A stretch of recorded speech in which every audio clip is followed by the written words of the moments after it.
Halo Sobat Ngomin, apa kabar? Ini aku baru pulang dari habis ngetem di goa. Aduh, apa gila. Kalau kawan-kawan yang sudah rutin nonton Ngomin pasti tahu. Dari sejak kita menang lawan Benfica itu aku sudah khawatir.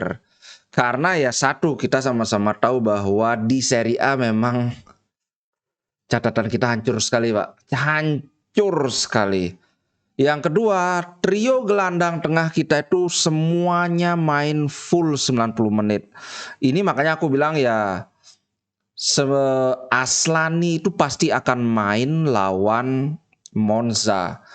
Ada yang bilang, wah kenapa nggak Brozovic aja dimainin? Kenapa mesti Aslani? Tapi ya memang harus gitu loh. Karena sebelumnya lawan Salernitana, Aslani mainnya bagus. Kekacauan kita itu terjadi setelah Aslani ditarik keluar. Salah satu yang ditarik keluar kan, bukan itu saja sih faktornya, tapi udahlah kita nggak usah bahas itu. Kemudian lawan Benfica Brozovic sudah main full, kemudian lawan Monza, kemudian hari Rebo kan kita akan bermain lagi lawan Benfica, jadi ya nggak mungkin Brozovic jadi starter, itu udah nggak mungkin. Nah masalahnya adalah, oke, sebentar. Sebelum kita bahas soal itu, kita bahas lagi soal ini dulu. Lukaku.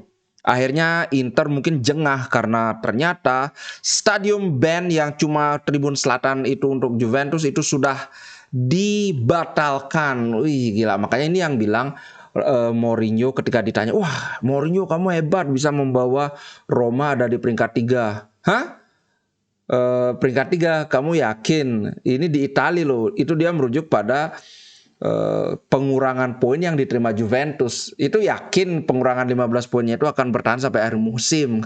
Nah ini terjadi, ternyata bahkan itu yang sudah jelas-jelas terbukti ada nyanyian-nyanyian hinaan bernada rasis saja dibatalkan, Pak. Sedangkan yang Lukaku akhirnya ya udahlah, si manajemen Inter kita coba cari peruntungan aja. Nah, sebenarnya apa ya? Ada pemain Lecce ya juga yang menggunakan gestur sama, hormat dengan ini. Tidak ada sama sekali, tidak ada kartu kuning, jangan kartu kuning, peringatan pun nggak ada, pelanggaran biasa pun nggak ada. Dan Inter membuktikan juga ketika Lukaku mencetak gol lawan Benfica juga dia perayaan yang sama, tidak ada sama sekali. Jangankan kartu kuning, pelanggaran pun nggak. Nah sekarang adalah begini, menurutku rasis beda. Tapi kalau misalnya Inter melakukan appeal, kemudian hukuman untuk Lukaku ini tidak dicabut, maka ini membuktikan bahwa memang Serie A itu korup. Bukan rasis ya, tapi korup. Kenapa? Karena kita lihat waktu Lukaku diberikan kartu kuning kedua itu kan pertandingan sudah akan berakhir. 10 detik, sekitar 10 detik kemudian pertandingan sudah berakhir. Karena salah satu pertimbangan untuk memberi peringatan kepada wasit, kepada pemain yang dianggap berseteru atau memprovokasi penonton itu adalah supaya tidak terjadi eskalasi keributan. Ini kalau kita ngomong eskalasi keributan kan udah nggak mungkin. Karena apa? Pertandingan itu sudah mau selesai gitu loh. Jadi di apa ya? Kelihatan banget karena apa? Di lain pihak, kalau di satu sisi kan kita tahu bahwa dia biarpun tidak dikasih kartu kuning, biarpun dia tidak dikeluarkan dari pertandingan, ini tidak ada pengaruhnya terhadap keributan yang terjadi. Itu yang pertama. Tapi yang kedua, kalau dia dikeluarkan, ini akan sangat berpengaruh terhadap peluang Inter untuk mengalahkan Juventus di pertemuan kedua. Kan kelihatan banget, masa sih? Ya apa ya, jangankan aku, orang awam pun pasti bisa ngelihat ini kemana arahnya. Ya, ini yang aku bikin, yang berpikir jadinya gimana mau maju Serie A Liga Italia kalau terang-terangan banget kayak gini loh. Oke. Nah, kita bahas lagi Inter, tadi udah bahas itu, sekarang bahas Inter. Uh, Sekarang ancaman bahwa Inzaghi akan dipecat itu semakin nyata. Bahkan kabarnya kalaupun Inter bisa melaju sampai final, Inzaghi tetap akan dipecat kalau Inter gagal bertengger di 4 besar di akhir musim. Nah, masalahnya sekarang adalah begini.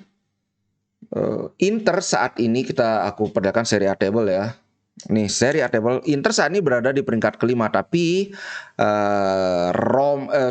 Atalanta itu belum bermain. Kelihatan di sini kan baru 29. Nah, kalau Atalanta menang, nilainya akan sama. Kalau Atalanta menang lebih dari 1 selisih golnya, maka sudah dipastikan Atalanta akan ada di atas Inter. Jadi ya kita siap-siap turun lengser ke posisi ke-6. Nah, sebelumnya untuk sebelum ketika Inter sebelum diambil Suning, sebenarnya posisi 6 itu sudah biasa. Bahkan Inter pernah berakhir di posisi 8 kan. Cuman ya sekarang kan beda karena baru habis Scudetto kan.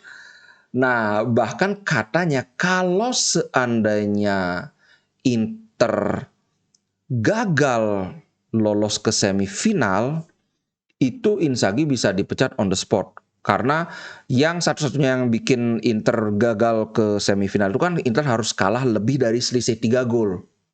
Nah, dengan catatan bahwa Inter 5 pertandingan terakhir di Serie A itu sama sekali tidak pernah menang. Bahkan ada rekor yang lebih parah lagi. Inter ini adalah kekalahan 3 kali berturut-turut di kandang. Dan ini sebelumnya tidak pernah terjadi sama sekali sejak Inter berdiri. Aku terus terang masih dengan pendapatku bahwa Inzaghi sebaiknya dipertahankan. Nanti aku akan bahas kenapa harus seperti itu ya, di luar dari alasan yang biasa aku kemukakan. Nah, sekarang manajemen masih berpikir keras, berpikir 2 kali lah sebelum memecat Inzaghi, selain karena masalah kasih pesangon, yang kedua juga masalah karena Inter sedang genting nih di Liga Champions kan. Ini kalau kawan-kawan ingat aku bahas soal Inter menang 3-0 lawan Arsenal, toto boom ada pergantian pelatih, Alberto Zaccheroni masuk, dari menang 3-0 pertemuan kedua di kandang sendiri Inter kalah 5-1. Nah, tentunya manajemen Inter nggak mau ini terjadi kan. Jadi ya, tapi masalahnya adalah begini. Inter itu sekarang sudah kalah 11 kali. Mau bagaimanapun ini susah diterima, walaupun kalau dari sudut pandangku ini porsi kesalahan Inzaghi itu nggak besar. Pertama kita bahas dari sisi striker, aku selalu bilang ini striker Inter aja yang bapuknya luar biasa. Lihat, Lautaro tidak mencetak gol sejak 5 Maret, sekarang itu 17 April. Dzeko tidak mencetak gol sejak 18 Januari. Korea sejak 29 Oktober tahun lalu. Lukaku di liga itu dari awal belum pernah mencetak gol dari open play. Dan apalagi kalau kawan-kawan nonton pertandingan lawan Monza, ayo kita objektif kan. 1 lawan 1 Lautaro gagal. Itu bola yang ditembak itu benar-benar tepat mengarah ke kiper. Kipernya nggak ngapa-ngapain pun itu nggak akan masuk. Korea tembakannya 1-2 dengan Lukaku bagus sekali. Gagal, bisa ditepis oleh kiper, itu penyelamatan yang luar biasa. Kemudian sundulannya Lukaku melebar. Kemudian tembakannya Lukaku yang dari agak serong kanan kotak penalti itu. Terus melambung dekat sekali dengan Mistar. Kemudian siapa lagi yang... Kemudian ada lagi 2 peluang yang disia-siakan oleh Dzeko. Pertama terlambat menyambar sundulannya Lautaro. Yang kedua aku lupa tendangannya siapa itu. Telat juga dia mau nyundul. Kawan-kawan pasti sudah tahu ya dari segi...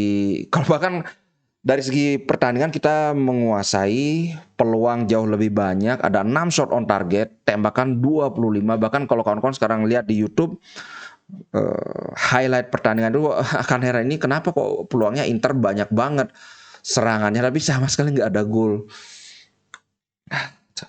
Masalahnya adalah ini ya seperti yang dibilang De Vrij, ketika kita sial tapi terjadi terus menerus nggak bisa dibilang sial dong. Ini makanya posisi Inzaghi itu sangat terjepit. Sampai-sampai ada yang bilang bahwa ini jangan-jangan ada kesengajaan bukan hanya di sisi Inzaghi, tapi juga di sisi pemain bahwa mereka ketika bermain Serie A tidak mau terlalu ngotot. Karena apa? Scudetto itu sudah mustahil sudah mustahil diraih kan. Tidak ada orang yang mencatat, wah dia punya prestasi finish 4 besar Serie A. Nggak ada. Tapi ketika, wah dia pernah juara Liga Champion, itu beda cerita. Atau wah dia runner up Liga Champion, itu beda cerita. Karena Liga Champion itu kan kawah candra di mukanya sepak bola Eropa kan. Jadi ada yang curiga bahwa pemain-pemain Inter itu banyak yang sudah merasa tidak kerasan di Inter karena ketidakpastian soal gaji ini bisa dijual sewaktu-waktu karena ini terjadi dengan Perisic terkatung-katung ini ya perpanjangan kontraknya, juga terjadi dengan Skriniar. Jadi kayaknya aku tinggal tunggu waktu aja untuk dijual sama Inter. Sekarang gimana caranya aku biar bisa menarik perhatian klub-klub top supaya dapat gaji gede, supaya pindahnya ke klub yang lebih bagus. Harus punya catatan bagus di Liga Champions seperti yang aku bilang. Catatannya adalah peringkat 4 Serie A. Nothing gitu loh. Masuk Liga Champion itu yang dapat duitnya juga kan Inter bukan pemain kan. Nah, ada yang curiga seperti itu. Kalau aku nggak tahu bagaimana ini Inzaghi mungkin dia perlu catatan itu tembakan itu, alat untuk latihan tembakan itu yang harus ke pojok-pojok itu. Nah, ini yang aku bilang soal kenapa sekarang aku mau bahas kenapa walaupun sudah kayak gitu hancurnya Inzaghi di Liga, tapi aku tetap berharap Inzaghi dipertahankan sampai manajemen baru, sampai owner baru, sampai dia mendapat budget sesuai keinginan dia. Ayo kita lihat ini. Boom. Jeng jeng. Ini adalah Premier League. Kawan-kawan pasti sudah tahu kemana arahnya. Arsenal sekarang ada di puncak dengan 74 poin, selisih 4 poin dibandingkan Manchester City, tapi City belum main satu kali. Berarti kalau menang 74 dengan 73 kan. Luar biasa mencetak 74 gol. Kebobolan 31. Cukup banyak kebobolan tapi ya kan Arsenal memang ceritanya mainnya sangat menyerang kan. Sampai-sampai sekarang Arteta ini bilang, wah salah satu pelatih modern, pelatih oke banget, muridnya Guardiola bla bla bla bla. Lihat. Ini musim lalu, ada di mana Arsenal saudara-saudara? Peringkat 5. Kalah berapa kali? 13 kali. 13 kali kalah. Sedangkan Inter kalah 11 kali, baru kalah 11 kali. Bisa saja nantinya jadinya lebih dari 13 kan. Kemudian musim sebelumnya lagi Arsenal peringkat 8. Kalah 13 kali, seri 7 kali.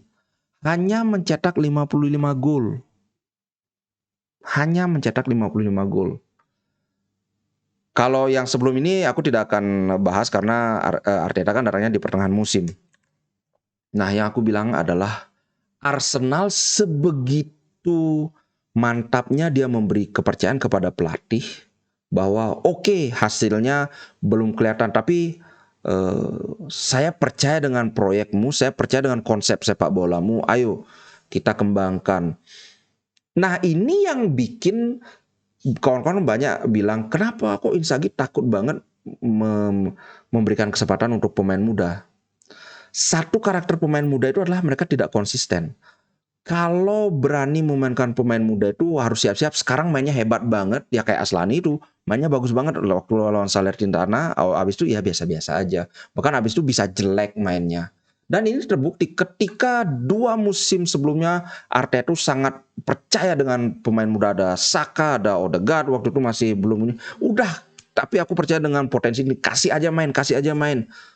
Waktu itu mereka ya gitu, ngengok. Sekarang karena mereka ditempa 2 musim itu dikasih kesempatan bermain, mereka sangat matang. Sekarang Odegaard adalah salah satu gelandang terbaik di Eropa. Bukayo Saka, siapa yang bisa beli Bukayo Saka sekarang kecuali kalau tim besar. Padahal dulu ya, mainnya ngehe-ngehe aja, tapi terus dikasih kesempatan main. Sedangkan di Inter dan pada umumnya di Liga Italia, jarang ada manajemen yang berani memberi kesempatan. Oke, silakan, kami percaya pada proyekmu. Jangankan seperti Arteta, apa sih gelar yang dikasih Arteta sama Arsenal selama 2 musim terakhir sebelum musim ini? Tapi mereka tetap percaya, boom, lakukan, kami percaya dengan proyekmu. Sekarang sudah kelihatan hasilnya. Arsenal mainnya cantik. Nah, sebenarnya aku suka dengan perubahan yang dibawa Inzaghi, terutama musim lalu. Justru ketika musim ini Inzaghi mencoba mengakomodasi Lukaku, mencoba bermain dengan tempo cepat, dengan serangan balik cepat, justru aku kurang suka ini. Karena ketika musim lalu Inter bermain dengan istilahnya kayak Inzaghi ball, itu kan nggak muncul Inzaghi ball itu dengan possession, ada aroma tiki-takanya itu enak ditonton. Dan juga kita sangat produktif mencetak gol.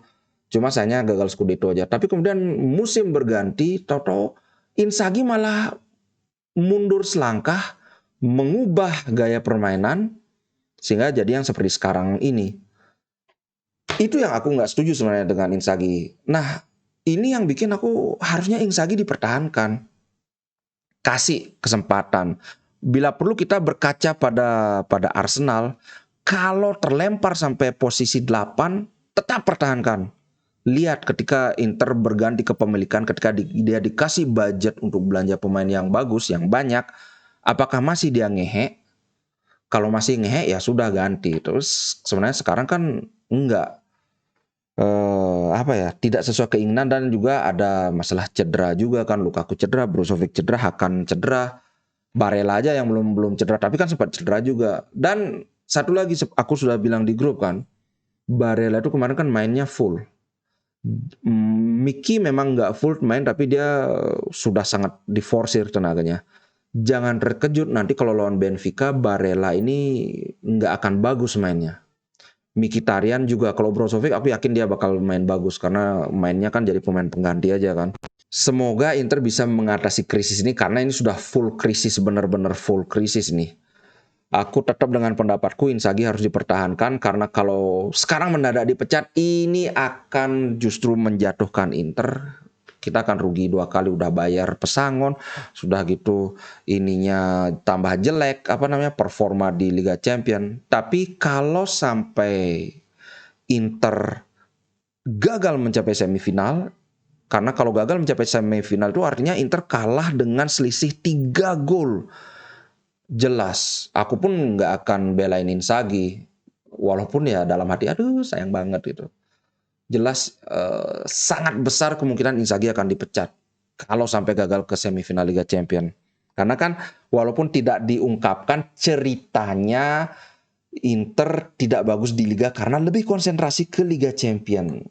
Bahkan ada gosip, bukan gosip sih, kayak perkiraan bahwa jangan-jangan ini sebenarnya manajemen juga yang nge-push Inzaghi bahwa utamakan Liga Champions. Karena semakin jauh melangkah di Liga Champions kan semakin banyak duit yang didapat. Tapi ya spekulasi aja, nggak tahu benar atau enggak. Oke guys, itu dulu. Aduh, ini malah sudah kalah, malah kontennya panjang banget, tapi nggak apa lah, anggap aja podcast. Rencana aku mau bikin podcast, cuma nggak tahu gimana sih ininya podcast itu. Ntar deh aku pikirin bikin format podcast juga, karena di YouTube juga sekarang memberi fasilitas tertentu atau khusus untuk podcast. Oke guys, itu dulu, sampai jumpa di konten berikutnya. Jangan lupa subscribe channel Ngomla juga. Oke, ciao guys. Inter Milan di dadaku, biru hitam warna darahku.